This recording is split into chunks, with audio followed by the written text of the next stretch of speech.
We want to welcome back to our table Congressman Mike Haridopolos, Republican of Florida, serves on the Financial Services Committee, represents the 8th District, and also Subcommittee Chair of Science, Space, and Technology.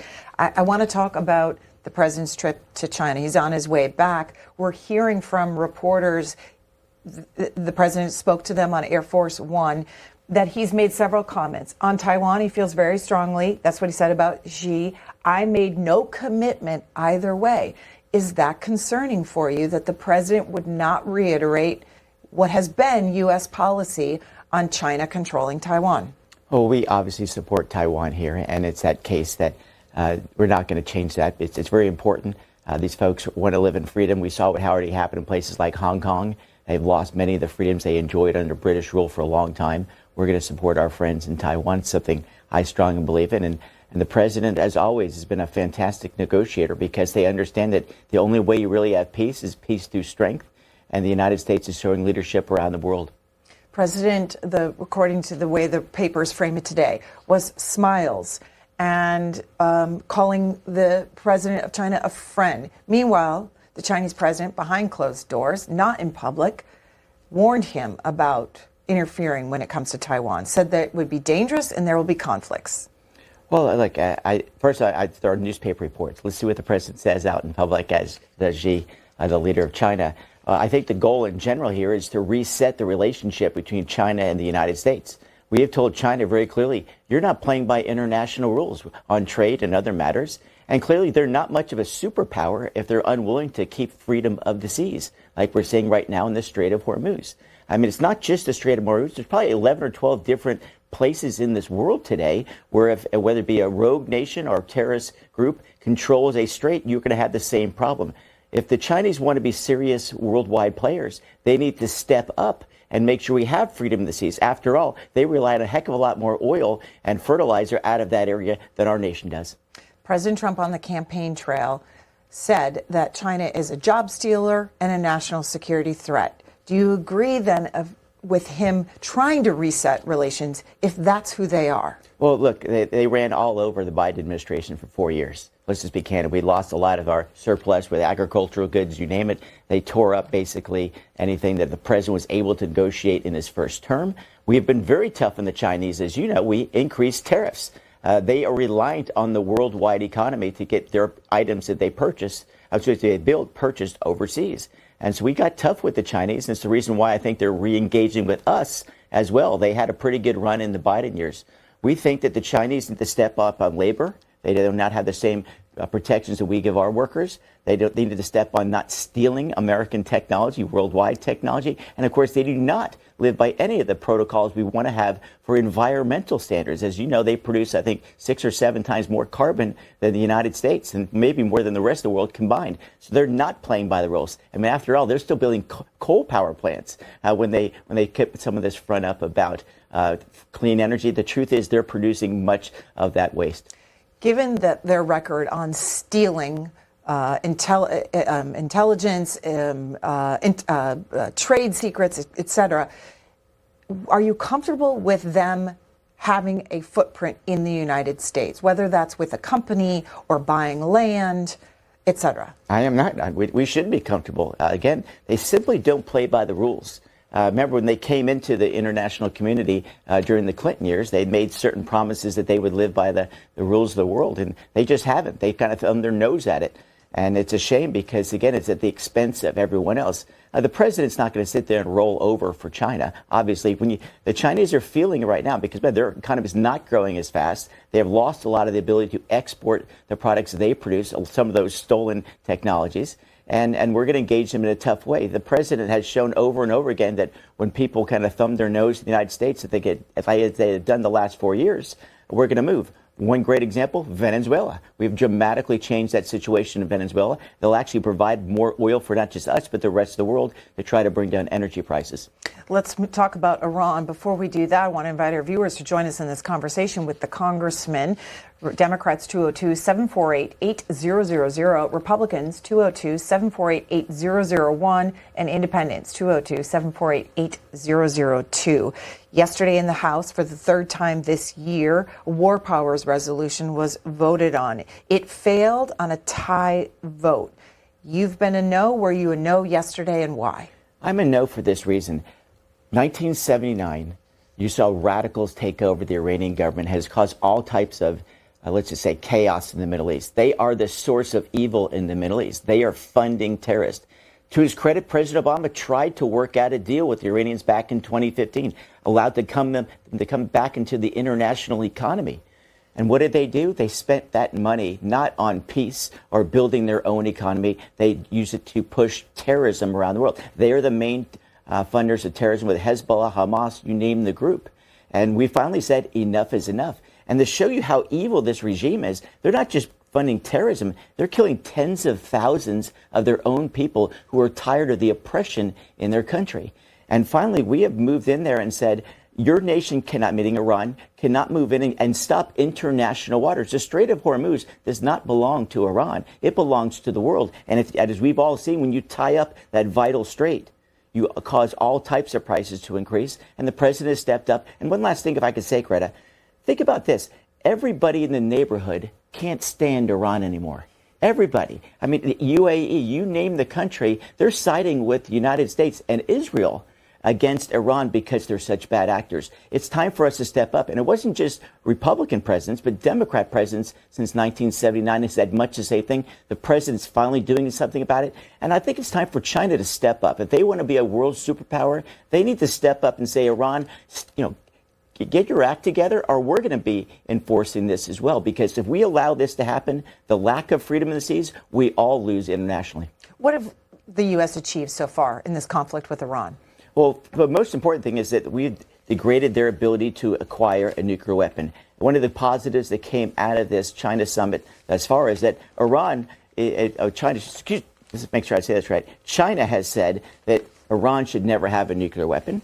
And we have degraded their ability to create one. And as Marco Rubio said very well, he said their plan was to build up such strong conventional weapons that they can then have the defense necessary to rebuild their nuclear capabilities. And as we all found out, sadly enough, they can now fire a missile over 2,000 miles away, which puts major European cities, let alone our main base in the Indian Ocean, under threat.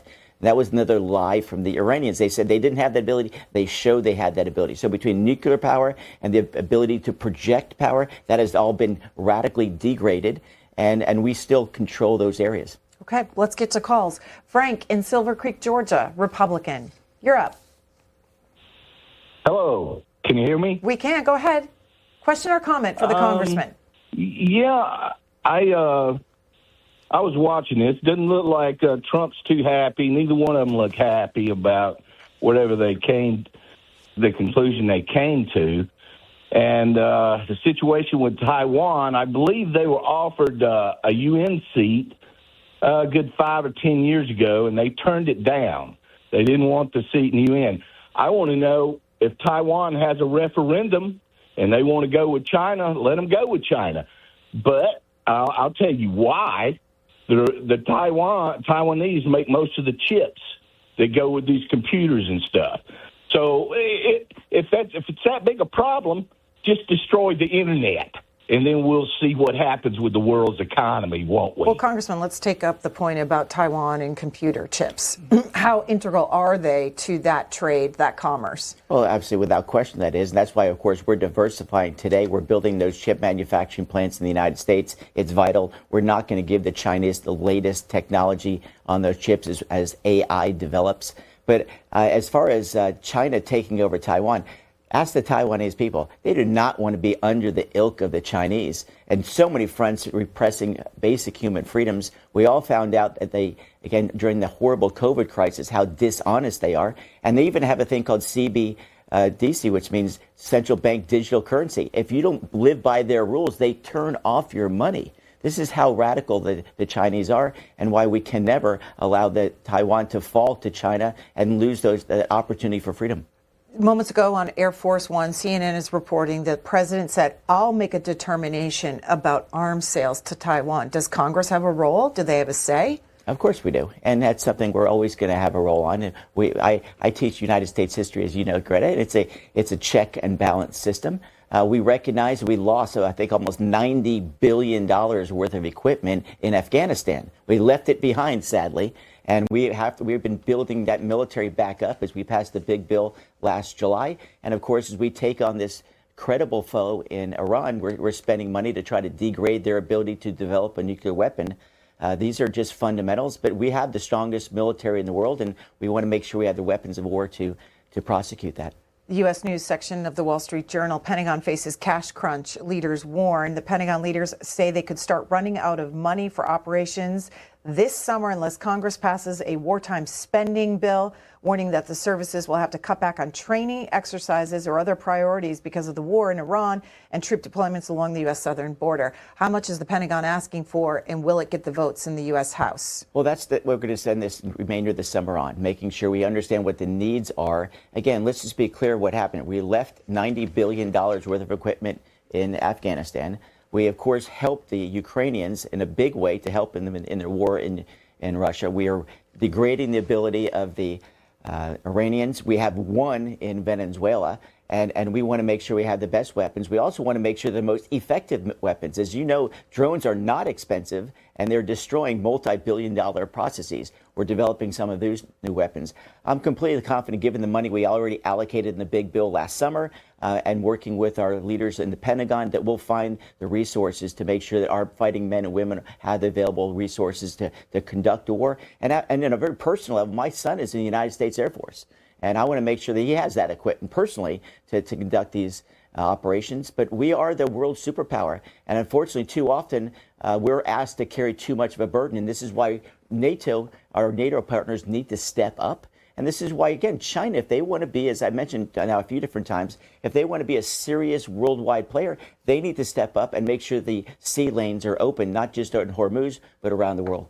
So the war with Iran, according to the Wall Street Journal, $29 billion so far. Can the United States afford that, as well as this $1 billion request from the president for the new ballroom and the security operations that will go under the ballroom? Can the U.S. afford that?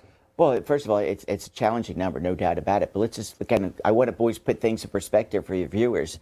I mean, I serve on the Financial Services Committee, as you know. I had Chairman Powell before us a few months ago, and I asked him a question. I said, why do we have so much inflation in America today? His answer was the previous administration spent too much money. So what did we do last summer? We cut $1.5 trillion in spending so that we can try to bring down that number. We've seen the inflation number go from 9% down to about 2.5%, 3%, which is a big win for consumers. We need to also look at these other variables. But what also is the cost of a nuclear Iran? And again, I can't stress it up. This is not a partisan issue. Every president since 1979, starting with Jimmy Carter, has said Iran is a problem. We tried the bribery thing, meaning we gave them a bunch of money, tried to let them back into the international community. They did a 180 and said, heck with you, and they continue their efforts. So we're going to have to spend money to make sure they never acquire a nuclear weapon. Do we have to spend money on a ballroom, though? Well, first of all, with the ballroom discussion, what I've seen as far as the numbers is the overall project is paid for primarily by private sector. The second part of that is, as you've probably been in the White House before, and there's been different events there. I'm a new member, so I've not been invited yet. But the idea, they used to have it in tents at the White House. And then we saw this state dinners. And then you saw this most recent horrible situation where this nut came in to the Washington Hilton and potentially could have not just killed the president, but of course the people who have been invited. I think it's a common sense thing that we have something where not just the president and not just Congress, but those guests have the security standards necessary. And I would just say to my Democrat friends, Donald Trump's not going to be there forever. There's going to be a Democrat president, in my opinion, in my lifetime. And this is about the presidency. And let's have a place where we can have an event that's part of statecraft. And the second one, let's do it in a safe manner, as opposed to the ad hoc events you sometimes have to put together. I'm not sure if I'm going to vote for the additional dollars or not. It's up to the White House to make the justification for it. But let's remember, this is not Donald Trump's house. This is the people's house. This is the White House. We'll go to D in New York, independent. You're talking with the congressman. Go ahead. Yeah, hi, Mr. Congressman, Mr. Mike. Good morning, sir. Good morning. Mr. Congressman, I'd like to ask you, what did the president gain from China with Xi Jinping? Did he gain anything?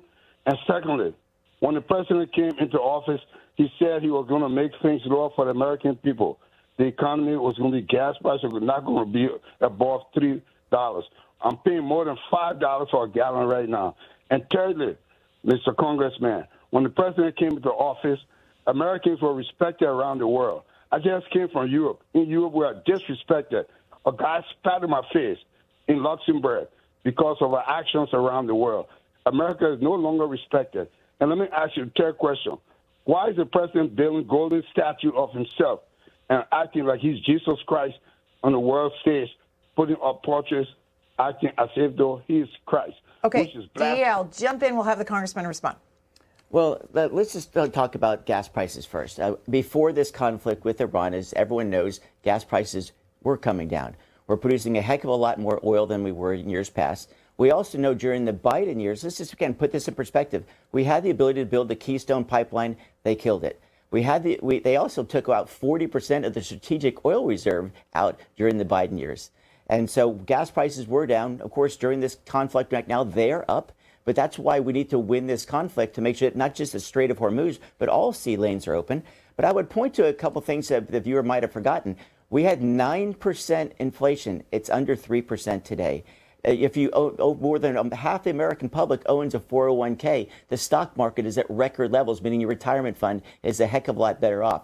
We are seeing massive investment in the United States like never before. I think the number's up to like $18 trillion. So yes, we are going through a tough time on gas prices. I'll readily admit that. But in the long term, what are we doing? We're offsetting some of that with the new oil productions that's going to come out of Venezuela and the increased oil production that's coming out of the United States today. Just to give some perspective to the viewer, because I can see he's not the biggest fan of the president, is that we used to produce a little bit less than 9 million barrels a day in America. Today, we produce almost 14 million barrels a day. Things are changing. I want to be less reliant on the Middle East. I want to have it where we have more friends. That's why the relationship with Venezuela is going to be very important, because as you know, the largest oil reserve in the world is not in the Middle East, it's actually in Venezuela. This is from the New York Times, an interesting piece about Asia's dependence on the Middle East for oil. And they write this: while many Asian economies depend heavily on oil and gas exports via the Strait, the head of the International Energy Association noted that China was in a different, more resilient situation. More than half of new car sales in China are electric vehicles.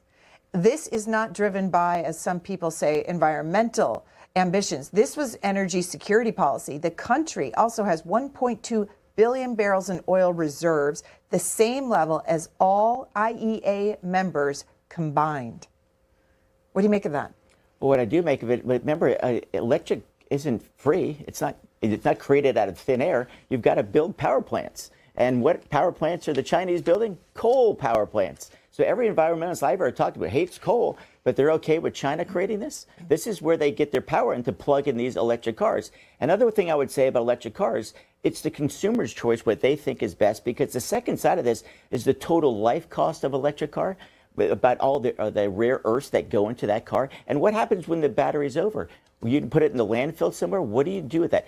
People need to look at total cost, not just they think that electricity comes from the wall. They come from coal power plants in China. We'll go to Kentucky. Kenny's watching there on our line for Republicans. Welcome to the conversation. Hey. Morning, Kenny. Mike, you're a pretty smart dude. I like how you're talking. Ukraine, that's a big headache for the American people.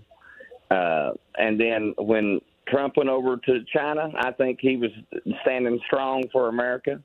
The rest of it is just the people here, they just go crazy, anything that poor man does.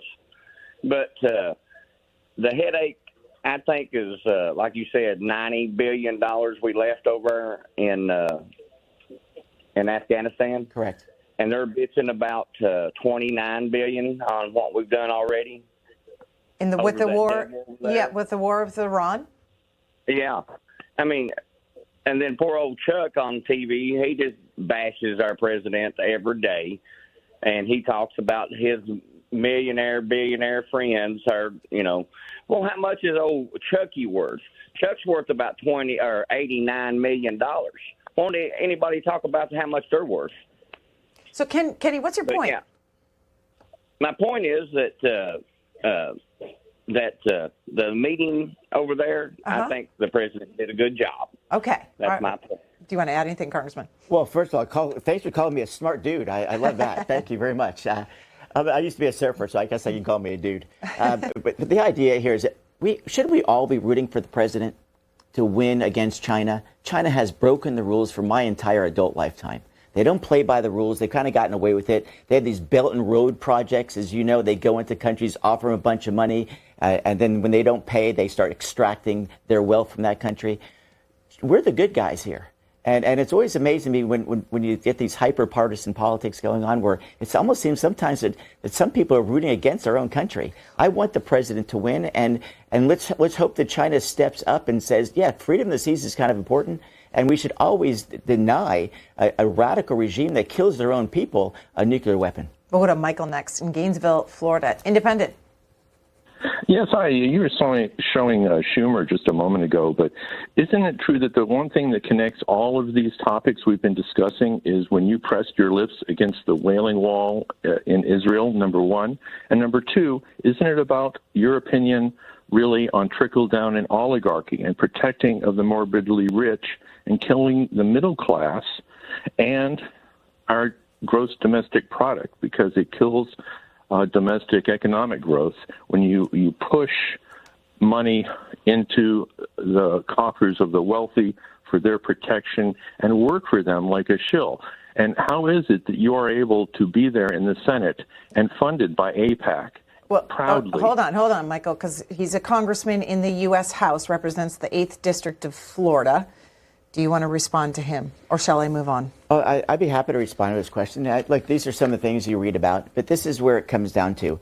What we believe in, it was the idea that people who were hardest hit by inflation during the Biden years should be helped. If you look at the big, beautiful bill, as we called it, you had a cut in taxes on tips, overtime, and Social Security. 3 things that people earn. These aren't welfare programs. They worked hard. They deserve to have more money in their pocket. We really believed in that ideal. We also are looking very closely at the fraud that's been committed in places like California and Minnesota, which is rampant. We're trying to really get a handle on that. And again, if our goal is always, how do you grow the economy? How do we put resources in the people's hands that grow the economy? Socialism simply doesn't work. Ask Argentina. They're finally moving towards a free market and their economy is growing. Europe is moving towards a socialistic model. Their economic growth is the lowest. And so we believe that hard work should be rewarded.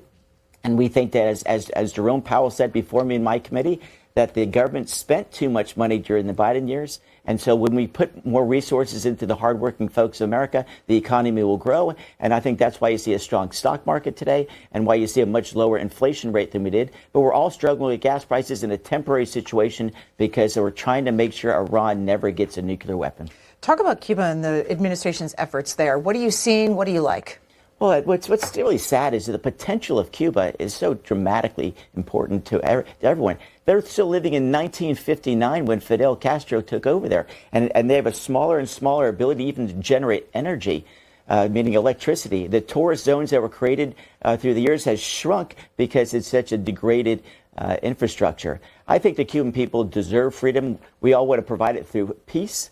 But I think that Cubans are at the negotiation table because they simply can't run their own country, and the people of Cuba are suffering. I would love to see a day in the near future where they're finally free from the ilk of communism. We'll go to Roger, Lawrenceville, Georgia, an independent. Good morning. Morning, Congressman, Roger. you're smart. Good morning. I know you're a smart guy, former educator. Why do you guys continue to parrot Trump's crazy Fox News talking points when I know you have to know right from wrong?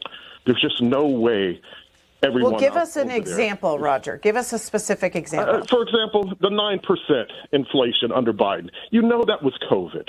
Like, come on. Gas prices. Presidents don't affect gas prices unless they're stupid enough to start a war in the Middle East. Okay? So Trump, Biden, neither one of them controlled it. It had to do with starting wars, and that's why we're dealing with these gas prices. And you know your own intelligence said there was no way they were close to a nuclear weapon, but yet you come on TV and you say the same thing, and you guys only find a spine when you're saying you're going to retire. Come on. I know you have to know better. Well, Please, let's get a response. Better. Congressman Haridopolos. Well, it's always nice to have strong opinions. They might not be backed up with fact, but it's nice to have some strong opinions. Look, all I can say is gas prices went down dramatically because we're producing more oil. We're creating those new opportunities around the world. Venezuela is going to help us in the long term. But the threat of Iran is real. And you don't have to listen to me or President Trump, Roger. Listen to people like the senator from Connecticut. The Democrat, Murphy, was talking about this very issue just a few months ago. People on MSNBC were saying that the president wasn't tough enough on Iran. Now they're switching lanes. It's called politics. We really believe that a nuclear Iran is a true threat. They obviously were trying to upgrade their uranium to create a weapon, and they've been lying for years now as we found out that they have the ability to fire missiles over 2,000 miles away. I consider that a major threat, where it's a short-term challenge, but it'll be a long-term success for America and the world if we take these folks out of the ability to project power. We'll end the conversation with our viewers here on the Washington Journal at 9 a.m. Eastern Time because the House is gaveling in. What's on the legislative docket? Well, I think we're today, of course, we're gearing up to get the full funding for Homeland Security. That is absolutely vital. These people work incredibly hard. They deserve to be paid for those efforts. And as you know, with the conflict with Iran, let alone the 10 million people who came into America during the Biden years illegally, we need to make sure that the homeland is secured. Just the other day, they secured a cache of weapons that terrorists were trying to bring into the United States. We need to do that. And I think we're going to move towards reconciliation 3.0, specifically going after fraud. That's a very important thing. So those votes today? Not today. This will be happening, I believe, next week. We'll be working on a reconciliation 2.0. And then 3.0, I think, hopefully we'll have it done before July. All right. Well, tune in to C-SPAN right here for our gavel-to-gavel coverage of the House. Congressman Haridopolos, Republican of Florida, thank you very much for your time. We always appreciate you coming on the Washington Journal. Enjoyed it. Thank you, Greta.